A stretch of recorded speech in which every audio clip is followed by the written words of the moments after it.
আজকে আমরা এখানে দাঁড়িয়ে আছি, জনপ্রতিনিধি হয়েছে বা মন্ত্রী বলেন যাই, আজকে এখানে আমরা দাঁড়িয়েছি শুধুমাত্র এই জুলাই যোদ্ধাদের কারণে। আমাদের ভোলা যাবে না, আমাদের অতীত ইতিহাস নিয়ে শিক্ষা নিতে হবে।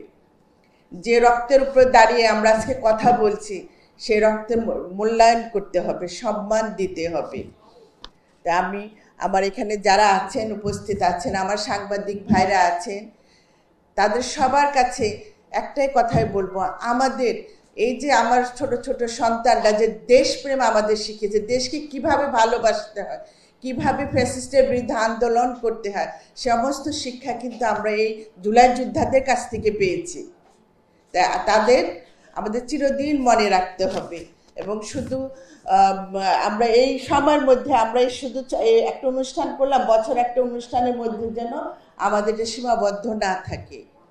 একজন মানুষ, তার ওর স্বামী চলে গেছে, ওর সংসার কিভাবে চলবে, ওর সন্তান দুটা মানুষ হবে কিভাবে, সেটা আমাদের চিন্তা করতে হবে।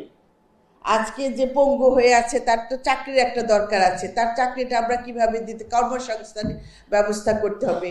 যে বাবার সন্তান হারিয়ে গিয়েছে, তার সংসার কিভাবে চলবে, সে কিভাবে তার জীবনযাপন পার করবে, সেটাও আমাদের চিন্তা করতে হবে। এবং সেই চিন্তাটাই করছেন আমাদের বর্তমান প্রধানমন্ত্রী জনাব তারেক রহমান, যিনি আপনারা দেখেছেন এর আগেও আমরা এই যে স্বাধীনতা পাওয়ার আগেও কিন্তু উনি কী করেছেন, আমরা জিয়া পরিবার, এটা দিয়ে কিন্তু উনি সারা বাংলাদেশে যারা গুম হয়েছে, খুন হয়েছে, জুলাই যুদ্ধ থেকে শুরু করে প্রত্যেকটা পরিবারে উনি অনুদান দিয়েছে। এবং যেখানে যার যে প্রয়োজনটা মাননীয় প্রধানমন্ত্রী সেভাবে সবার পাশে এসে দাঁড়িয়েছেন। এটা জ্বলন্ত প্রমাণ, আপনারা নিজের চোখেই দেখেছেন সবাই। তা আমরা তার সেই ধারাবাহিকতাটা ধরে রাখার চেষ্টা করব। আমরা চেষ্টা করব আমাদের মাননীয় প্রধানমন্ত্রী কি করছেন, উনি কি অনুসরণ করছেন, কীভাবে উনি তার সমস্ত কথাবার্তার মধ্যে আমাদের বুঝিয়ে দিচ্ছেন যে তোমরা জনগণের কাছে যাও, জনগণের জন্য কাজ করো, দেশের জন্য কাজ করো। এইটাই আমাদের অনুসরণ করতে হবে। আমরা প্রত্যেকে যেখানে আছি, যে মন্ত্রণালয়ের দায়িত্ব পেয়েছি, আমাদের সেখান থেকে কাজ করতে হবে, জনগণের জন্য কাজ করতে হবে। আজকে আমরা এখানে দাঁড়িয়ে আছি, জনপ্রতিনিধি হয়েছে বা মন্ত্রী বলেন যাই, আজকে এখানে আমরা দাঁড়িয়েছি শুধুমাত্র এই জুলাই যোদ্ধাদের কারণে এবং সাধারণ জনগণের, তৃণমূল পর্যায়ের জনগণের ভোটের কারণে আজকে আমরা এখানে দাঁড়িয়ে আছি। সুতরাং আমাদের প্রথম লক্ষ্যই থাকবে আমার দেশের জনগণের, অসহায় মানুষের জন্য কাজ করা। এটি যার যার অবস্থান থেকে আমাদের তৈরি করতে হবে।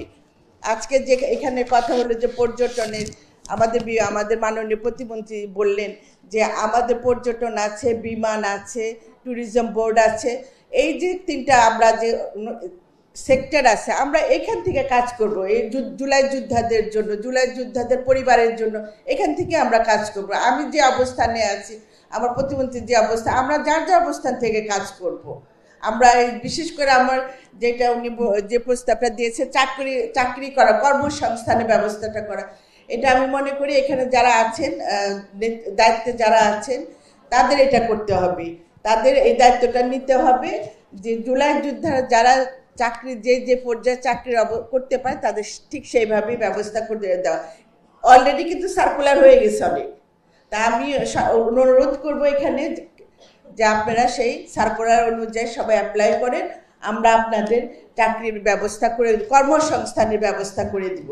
এটা অলরেডি অনেক লোক দেওয়া হবে।